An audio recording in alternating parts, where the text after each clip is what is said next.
आणि यानंतर थेट आपण जाऊयात विरोधी पक्षनेते देवेंद्र फडणवीस यांच्या पत्रकार परिषदेत. बाकी सगळे आपले जे राज्यातले महत्त्वाचे विषय आहेत त्या संदर्भात मी बोलणारच आहे, त्यामुळे त्यावेळेस आपल्याला त्याची सगळी माहिती मिळेलच. पण विशेषतः देशामध्ये माननीय मोदीजींच्या नेतृत्वात 370 कलम 70 वर्षापेक्षा जास्त संघर्ष झाल्यानंतर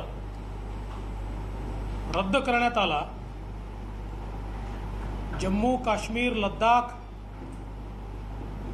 या सगळ्या भागाचं पूर्ण विलिनीकरण,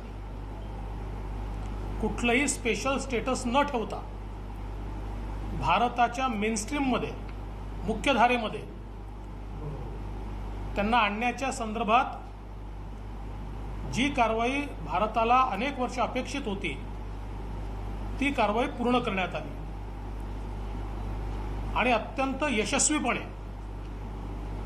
त्या ठिकाणी युनियन टेरिटरीज तयार झाल्या आणि तिथलं जनजीवन पूर्णपणे पूर्वपदावर आलं. त्या ठिकाणी आज कुठलाही भारतीय निवेशक हा निवेश करू शकतोय. तिथला टुरिझम वाढवण्याच्या संदर्भात मोठ्या प्रमाणात कारवाई सुरू झाली आहे. प्रचंड मोठं इन्फ्रास्ट्रक्चर त्या ठिकाणी बनवायला सुरुवात झाली आहे आणि अशा या परिस्थितीत ज्या काही भारत विरोधी शक्ती आहेत अशा शक्ती तिथल्या विविध राजकीय पक्षांशी हात मिळवणी करून आणि त्या माध्यमातून पुन्हा एकदा तिथे 370 कलम लागू झाला पाहिजे अशा प्रकारचा प्रयत्न करतायत.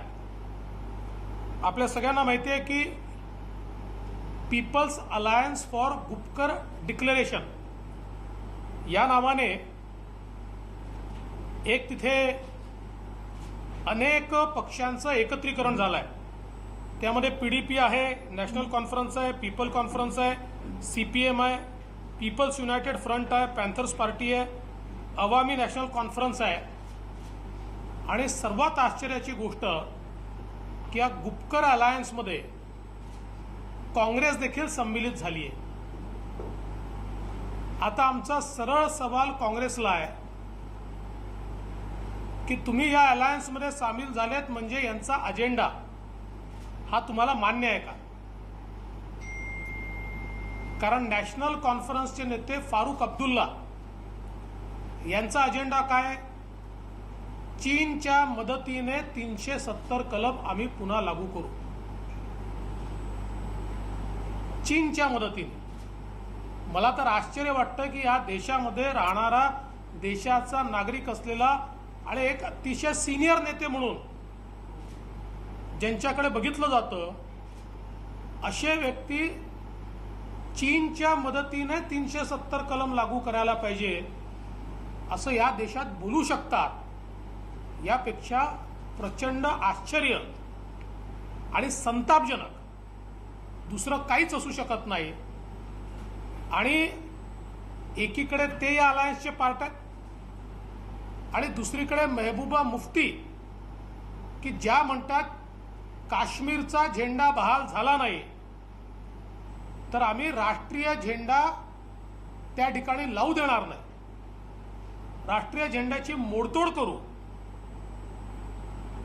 अशा प्रकारचं ज्यांनी वक्तव्य त्या ठिकाणी केलं आहे अशा लोकांच्या अलायन्समध्ये काँग्रेस त्या ठिकाणी सम्मिलित होत असेल, अशा प्रकारे ज्या अलायन्समध्ये राष्ट्रविरोधी शक्ती आहे आणि ज्यांनी घोषित केलं की आम्ही सेपरेटिस्टला सोबत घेऊ, विघटनवाद्यांना सोबत घेऊ, विघटनवाद्यांची आम्ही चर्चा करू, पाकिस्तान परस्त असे जे विघटनवादी आहे ज्यांचं म्हणणं आहे की काश्मीर पाकिस्तानमध्ये गेलं पाहिजे त्यांनाही आम्ही सोबत घेऊ, अशा प्रकारची मागणी करणाऱ्यांसोबत जर काँग्रेस उभा असेल तर आम्ही रोज काँग्रेसला प्रश्न विचारू आणि या देशाच्या समोर काँग्रेसला निश्चितपणे उघडं पाडण्याचं काम हे या ठिकाणी सर्व देशभक्त जे आहेत आणि राष्ट्रीय शक्ती आहेत त्या केल्याशिवाय राहणार नाही। खरोखर या नीतीचा आम्ही पूर्णपणे निषेध करतो आणि आता काहीही झालं तरी या देशामध्ये 370 कलम पुन्हा लागू होणार नाही। कोणी त्याची हिम्मत करू शकणार नाही आणि हिम्मत दाखवण्याचा प्रयत्न केला तर भारताची जनता माफ करणार नाही। हे काँग्रेस सहित या संपूर्ण गुपकर अलायंसला आम्ही सांगू इच्छितो। हम सभी लोग जानते हैं कि आदरणीय मोदी जी की सरकार ने 370 कलम रद्द किया और 370 धारा रद्द होने से 70 साल की जो मांग थी और जो संघर्ष था वो संघर्ष पूरा हुआ और जम्मू कश्मीर लद्दाख सहित जो भारत का अविभाज्य अंग था किंतु अलग स्टेटस देने से जिसके ऊपर लगातार पाकिस्तान परस्त ताकतें पाकिस्तान के साथ उसको मिलाने की बात करती थी, भारत से उसको तोड़ने की बात करती थी, ऐसी सारी ताकतों को करारा जवाब देते हुए हमारी भूमि का इंच और इंच ये हमारा है और वो भारत के साथ एकात्म होगा, इंटीग्रेट होगा। इस प्रकार से माननीय मोदी जी की सरकार ने निर्णय लिया और समूचे देश ने इस निर्णय का स्वागत किया। किंतु अभी कश्मीर में जम्मू में एक गुपकर अलायंस तैयार हुआ है, people's alliance for Gupkar declaration.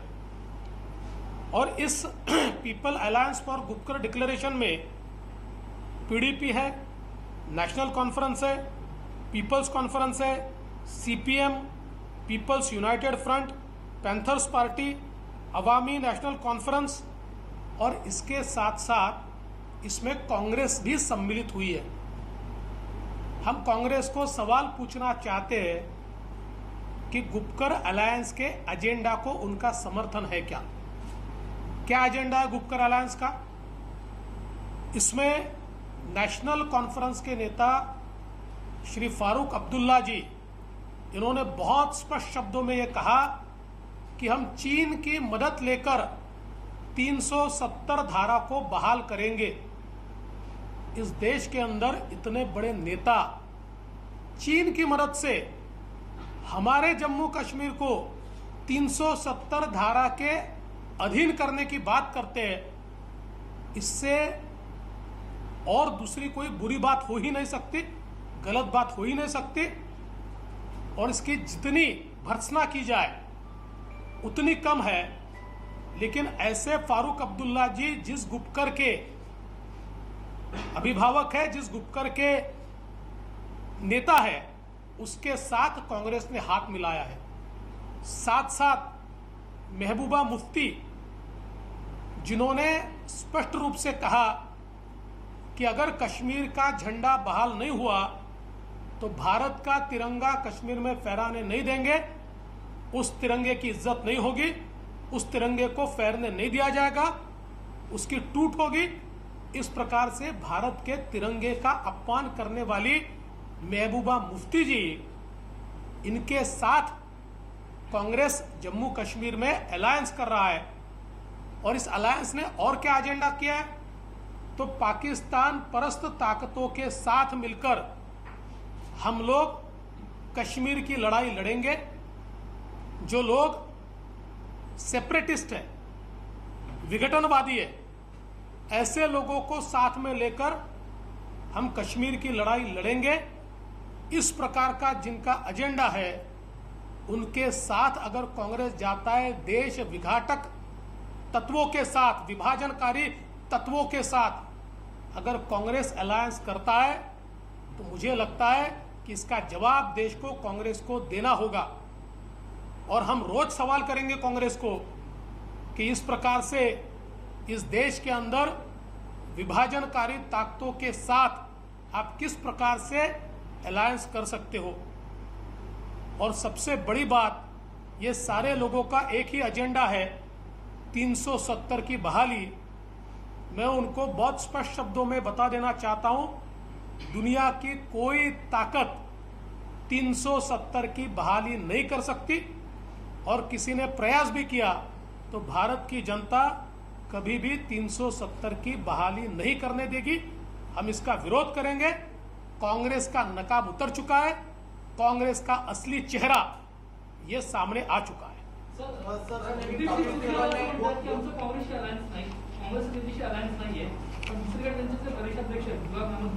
त्यांनी असं म्हणले की ईडीसीचे जे इलेक्शन आहेत त्यात काही ठिकाणी आम्ही डिस्ट्रिक्ट लेवलला अलायन्स केलेला आहे। उत्तर अलायन्सची जी यादी आहे त्या दुसऱ्याचे 3 कॅन्डिडेट पण आहेत काँग्रेसचे।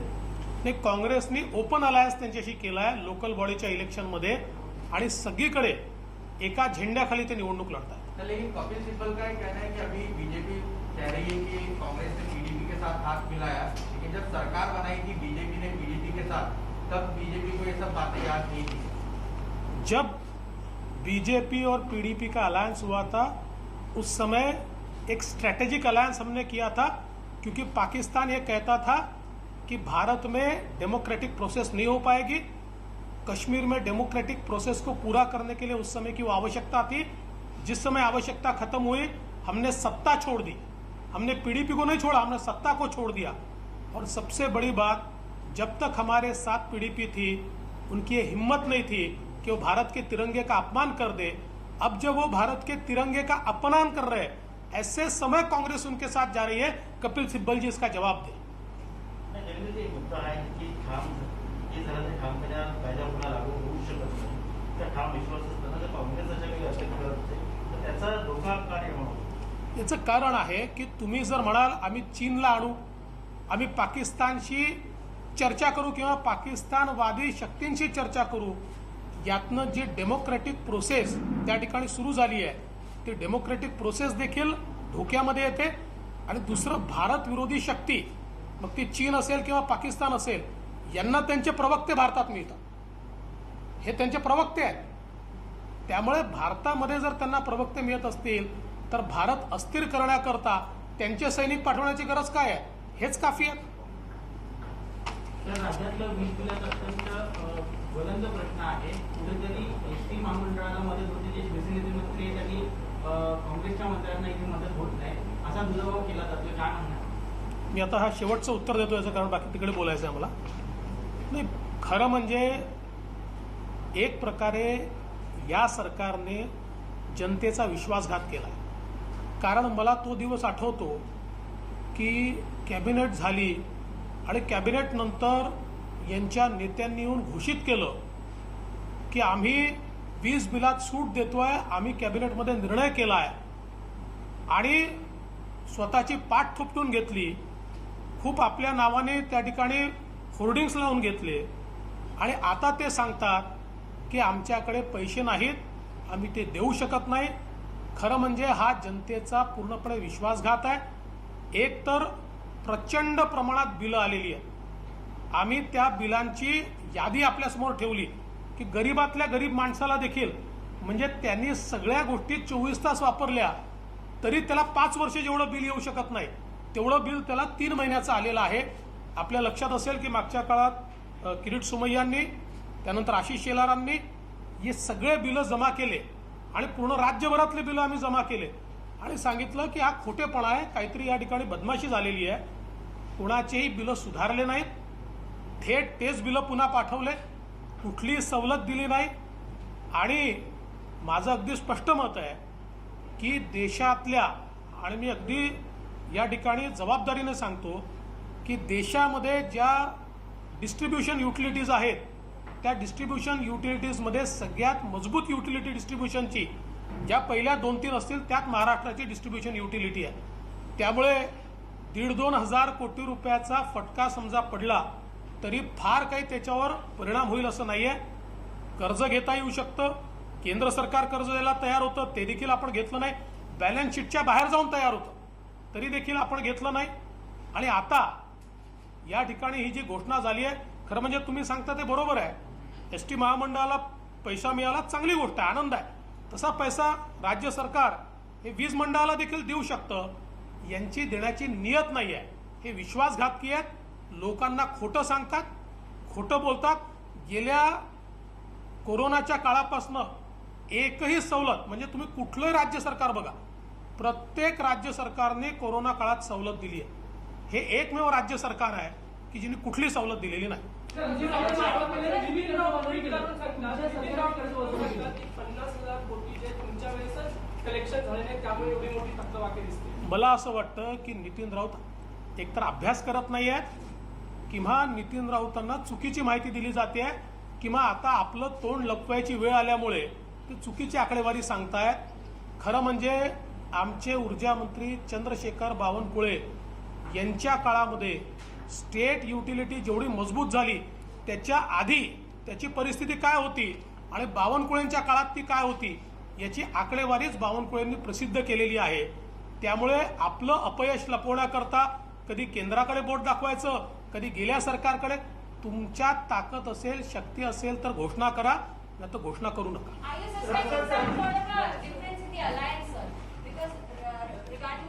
देवेंद्र फडणवीस यांनी या पत्रकार परिषदेमध्ये वाढीव वीज बिलाच्या मुद्द्याला घेऊन, म्हणजे जी वीज बिलं आलेली आहेत त्या मुद्द्याला घेऊन आपली प्रतिक्रिया व्यक्त केलेली आहे. हे सरकार विश्वासघातकी सरकार आहे आणि हे कोणालाही सवलत देत नाही. गरीबातल्या गरीब व्यक्तीला देखील वाढीव वीज बिलं आलेली आहेत आणि नितीन राऊतांचा अभ्यास कमी पडतोय. एकतर त्यांचा अभ्यास नाही आहे, किंवा कोणीतरी त्यांना चुकीची माहिती देत आहे, किंवा आपलं तोंड लपवण्याच्या भीतीने ते अशा पद्धतीने वक्तव्य करताना दिसत आहेत, असं देखील त्यांनी म्हटलेलं आहे. आणि या महत्त्वाच्या बातमीनंतर आणि या पत्रकार परिषदेनंतर या बुलेटिनमध्ये इथेच थांबणार आहोत. पहा फक्त न्यूज 18 लोकमत. जनमत